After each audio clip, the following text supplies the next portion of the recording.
All right, me again. So thank you for everyone that's still there.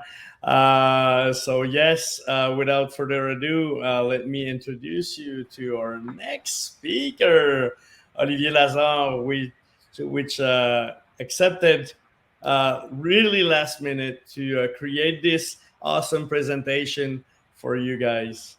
So let me introduce you a little bit of Olivier just before passing the mic to him. So Olivier is a citizen of the world from Polish origins, born in France, living in the USA after years spent abroad. Olivier Lazar is vice president for youth engagement and social impact at PMI and COO for the PMI Educational Foundation since 2020. As such, he's in charge of enabling project management practitioners to make a positive and sustainable impact on society and making PMI channel through which they build a better world, making our and their dreams reality. Before joining PMI, he had a long history of organizational executive leadership as well as consultancy, coaching, training in various industries for multiple, of course, global organizations. Thank you very much, Olivier, for being with us today. Merci, Guillaume. Thank Merci, you. Olivier. So yeah, as you can see, I'm not Lee Lambert, but I will try to do a little bit of my work to give you some information. So crisis triggered transformation. We mentioned that during the panel.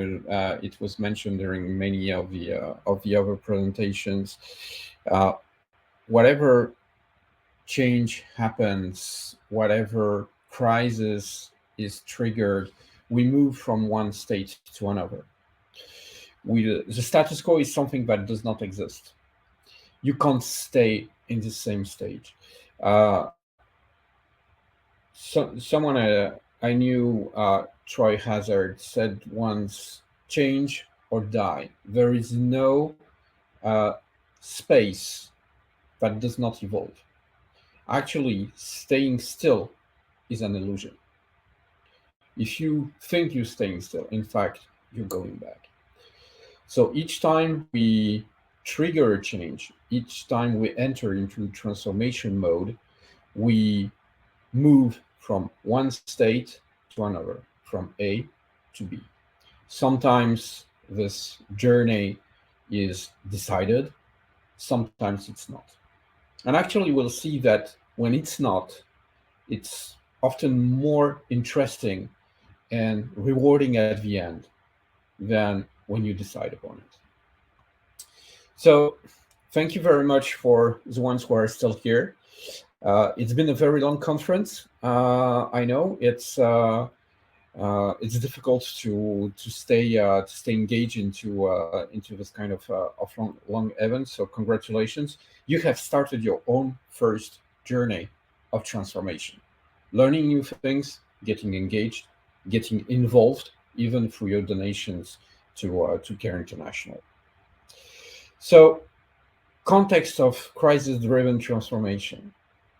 What are the usual triggers of a transformation? They can be internal, existing within your context, within your organization, or your governance procedures, such as product obsolescence, systems procedures, a change in organization's leadership, a shift in the strategy, mergers, acquisitions, and so on and so forth.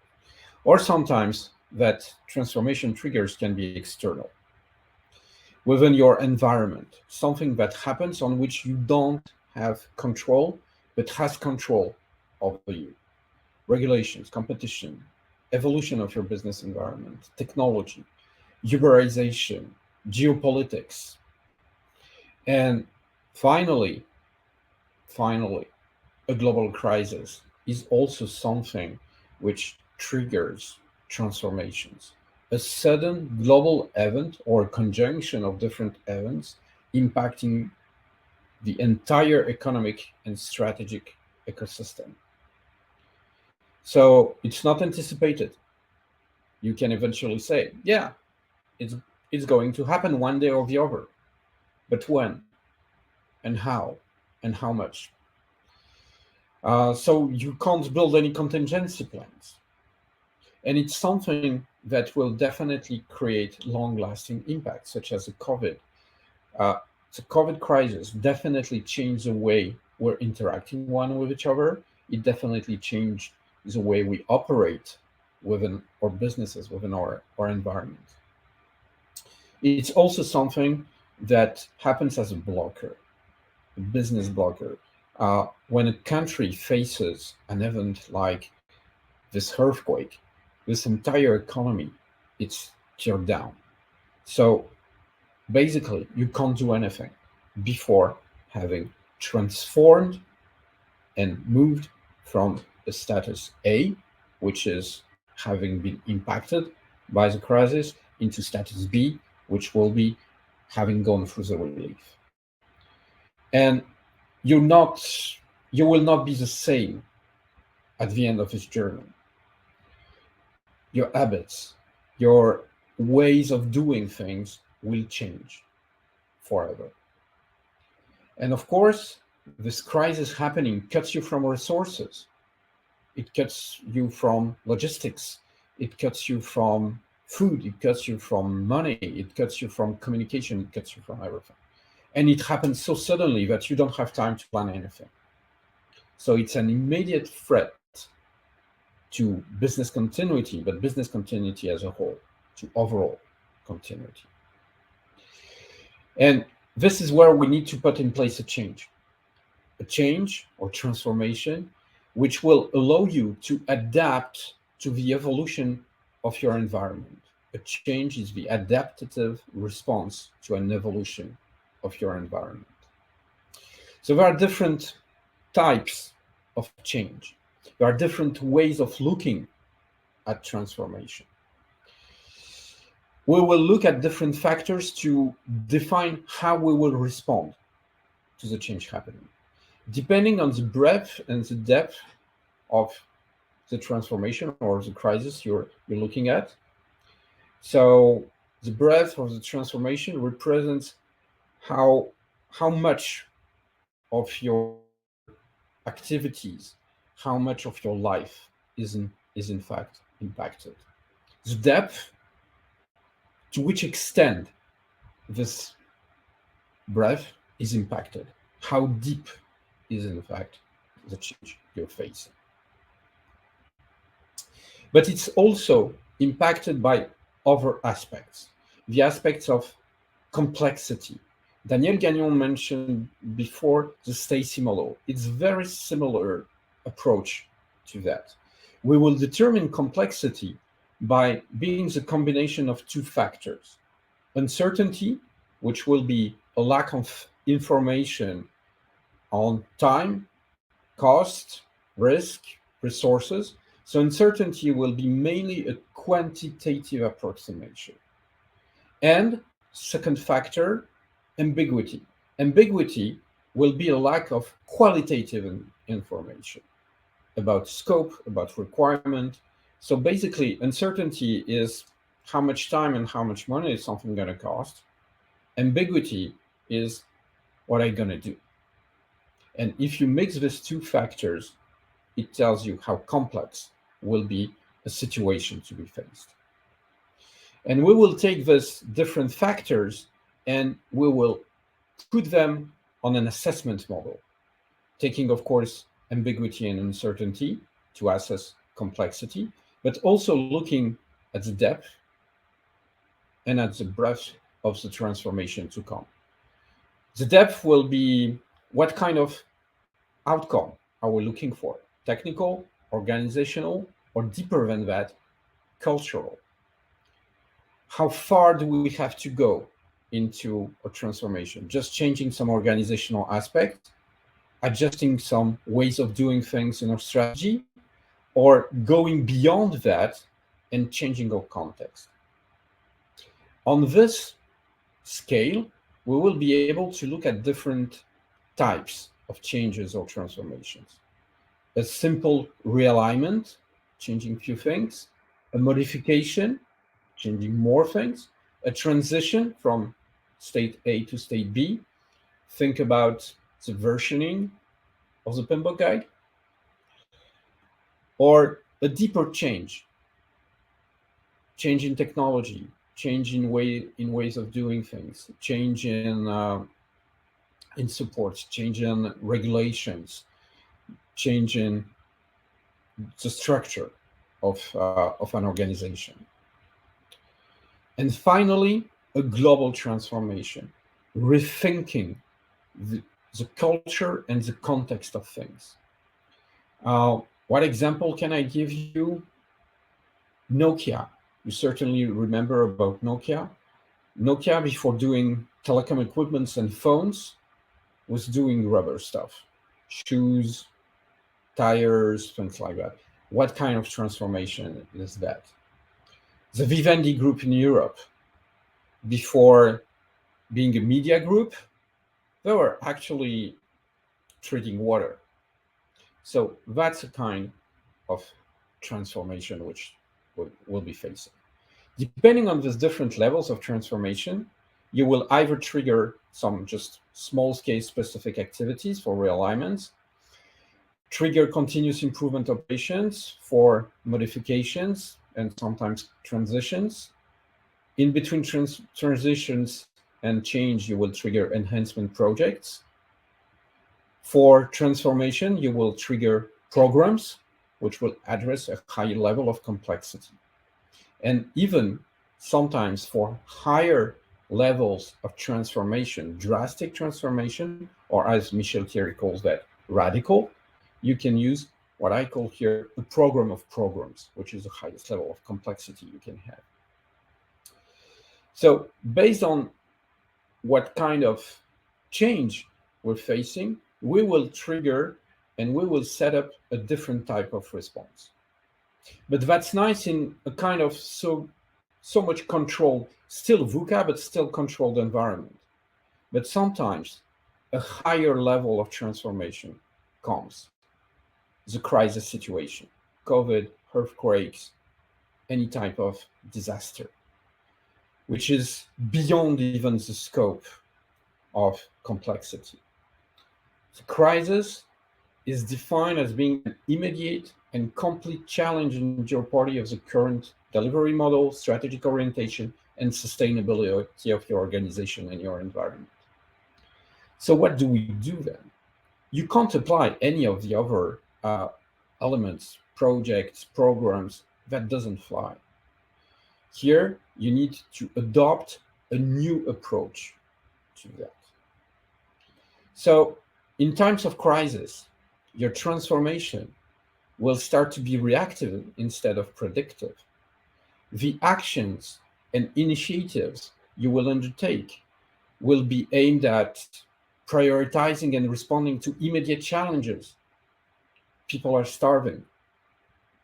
They don't have access to water. They don't have access to healthcare. And global resilience, making sure that you can handle it. So the idea first is to accept that the model you were used to is totally obsolete. It's not valid anymore. And the way of doing that is not to focus on what you were doing and the ways you were doing it, but focusing on the core value you have to provide to your stakeholders, organizational stakeholders or population, same. But doing these things is not easy because it's a change, it's a transformation, and people very often are resistant to change. Your organization, your environment will be resistant to change because to implement any change, you need to make sure that your organization, your environment, and the people are ready to absorb this change. This is what we call transformation readiness. But in crisis, that transformation readiness is actually equal to zero. It's not that people resist, it's that they are shocked, and the surprise paralyzes most of decision-making and and governance bodies. So what they try to do is stick to what they know best. Attention is then focused on preserving the existing business model and activities, which, as I just said before, is a total mistake because that's never going to come back.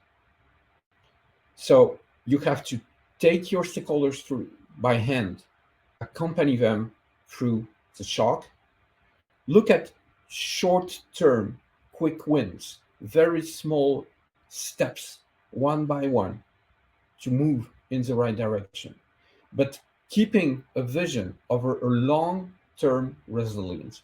And finally, giving visibility on a light at the end of the tunnel, which will represent a kind of future new normal to come, but abandoning the idea of returning to the previous situation.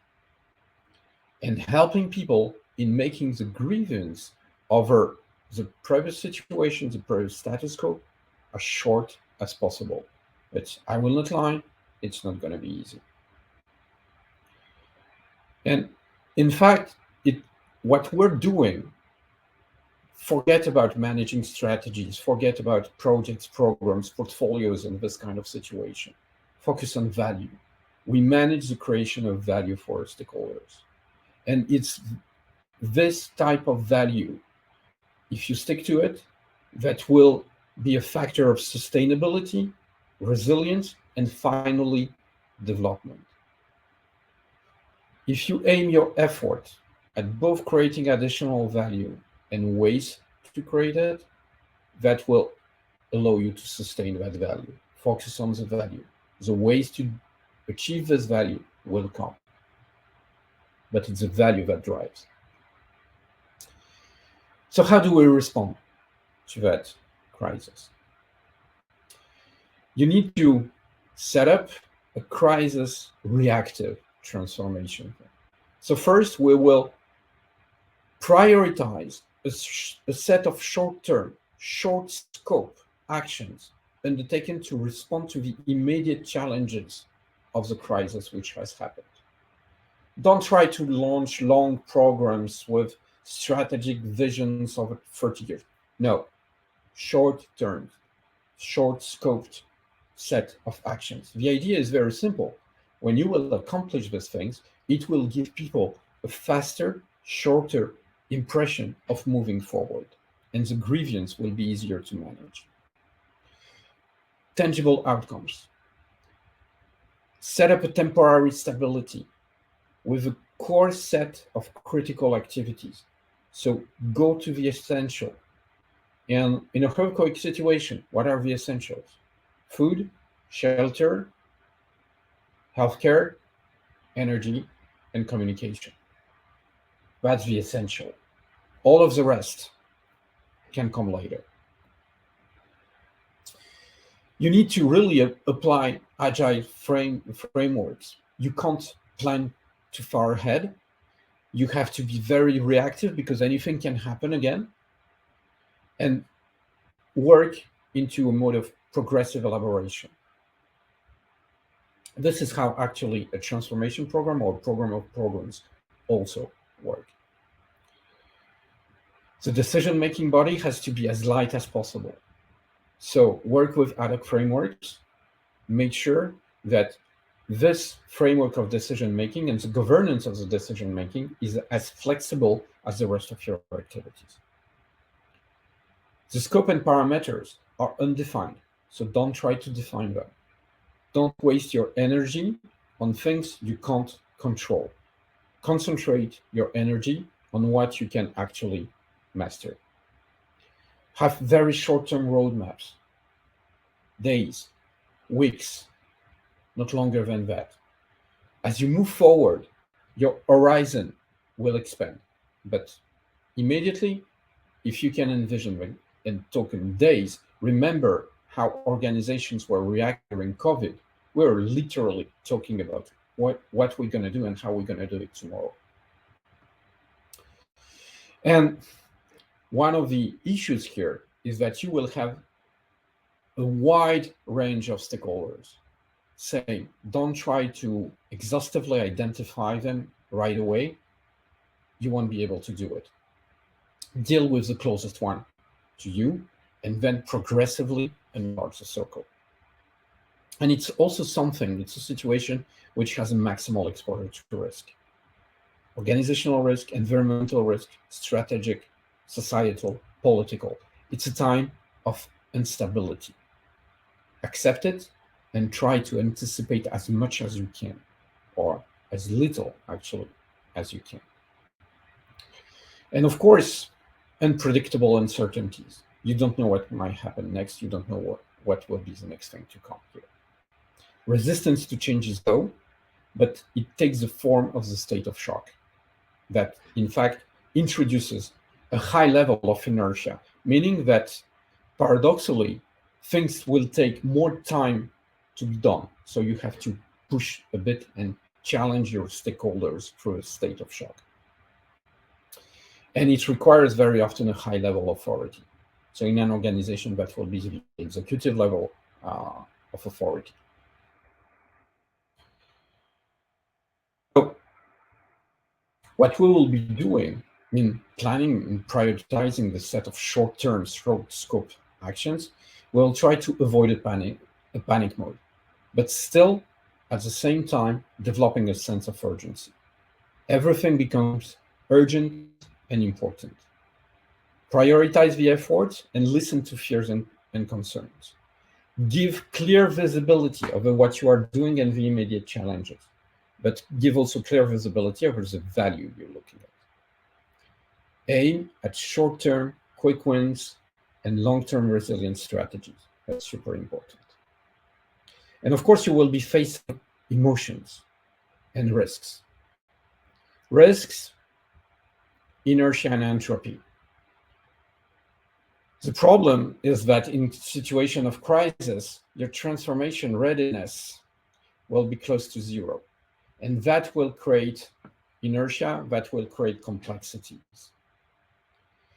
So look at these elements, and again, cut to small elements, give visibility over the immediate challenge, remove unnecessary procedures and processes.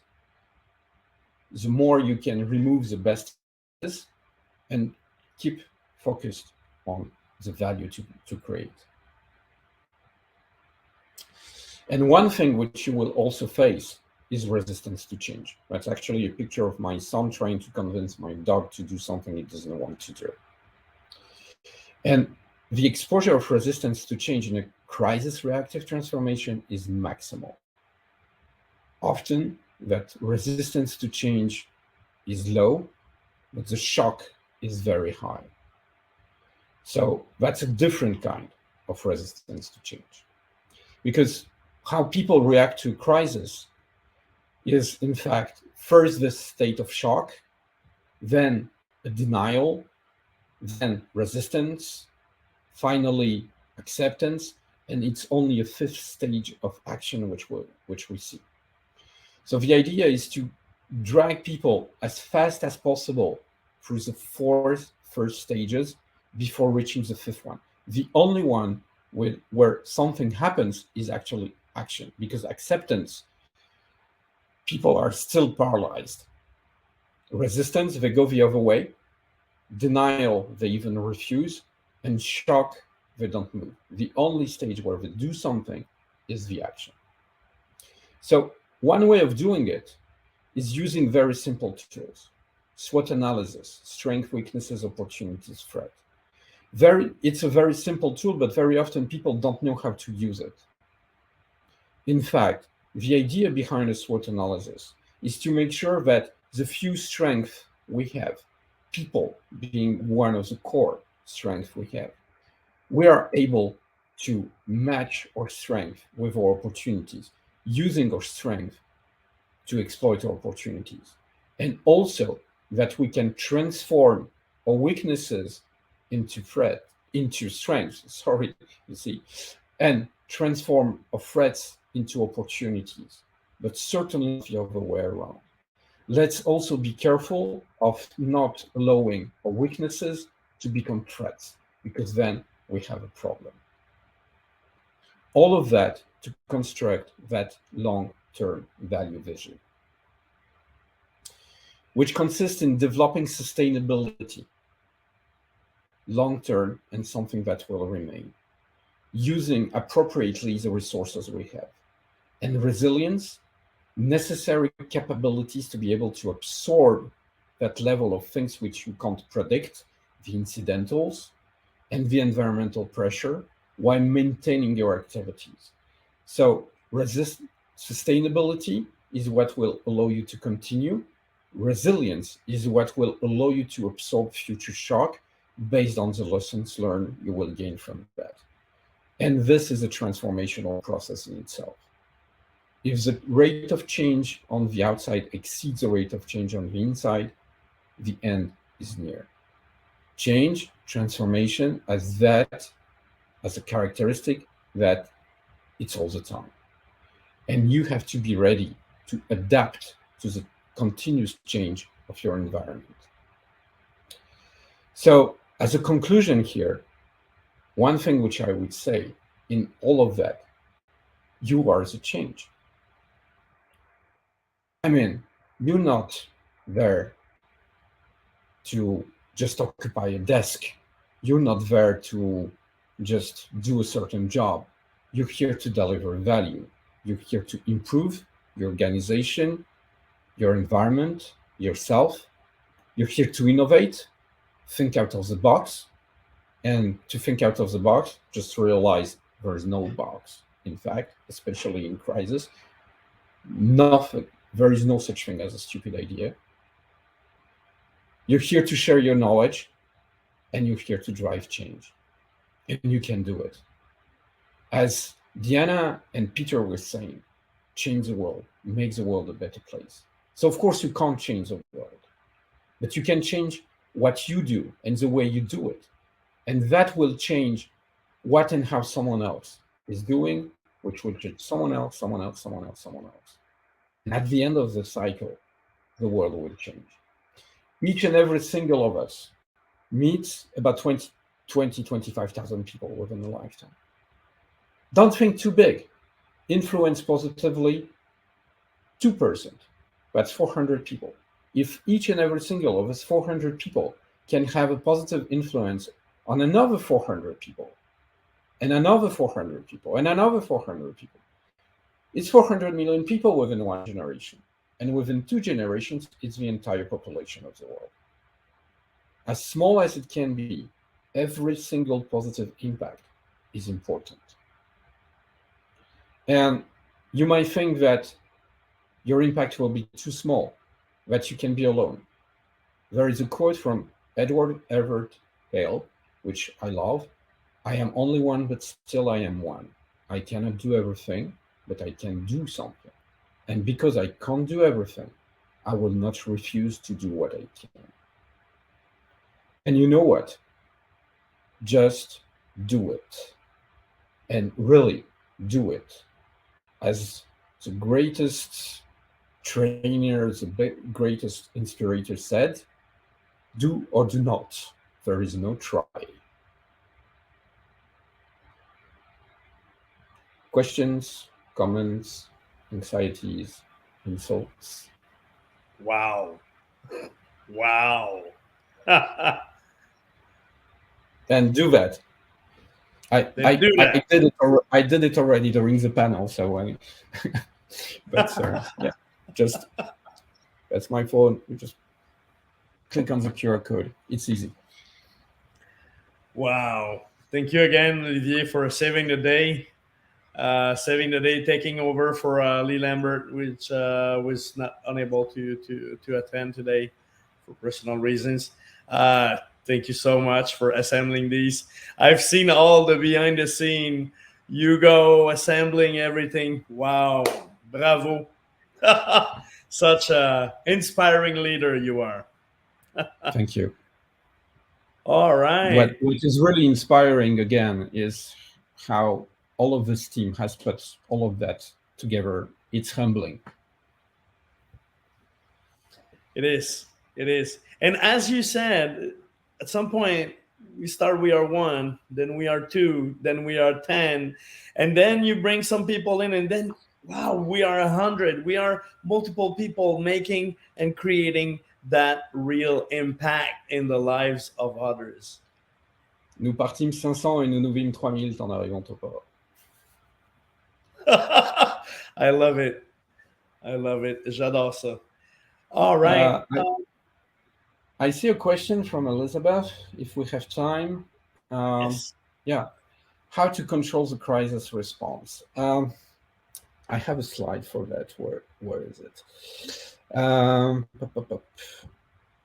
Here it is.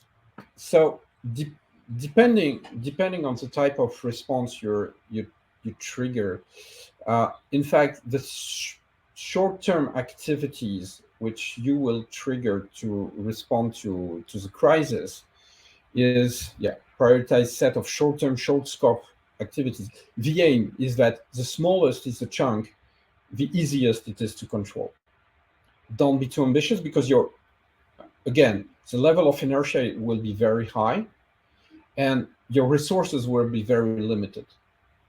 So it's very tempting to be willing to save the world around you. No, one step at a time, and the smallest step is the easiest to manage. And also, if this piece of action is small enough, first, it will be fast, and secondly, people will not feel overwhelmed. Even under the shock state, they still will have the feeling that, okay, it's small, I can manage. All right. Thank you. Let me pop out a question from Michel Thierry right here. So, is there not a risk that by trying to control complexity, we make things more complicated?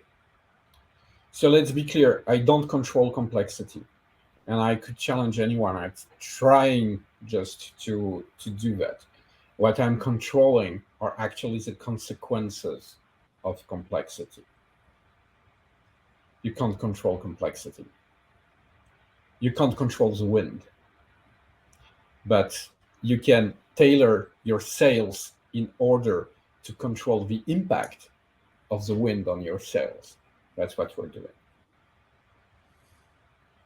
Wow. It's such a great explanation. I love it. I love it. All right. Maybe you had a good teacher. Yes. Yes. Yes, I totally understand. All right. Any other questions from the audience? Maybe we still have time for one question, maybe. Michel is adding that the best way to manage change is to let it happen. By Henry Newberg. Actually, you have no choice. There is no way of not letting it happen. You have no choice.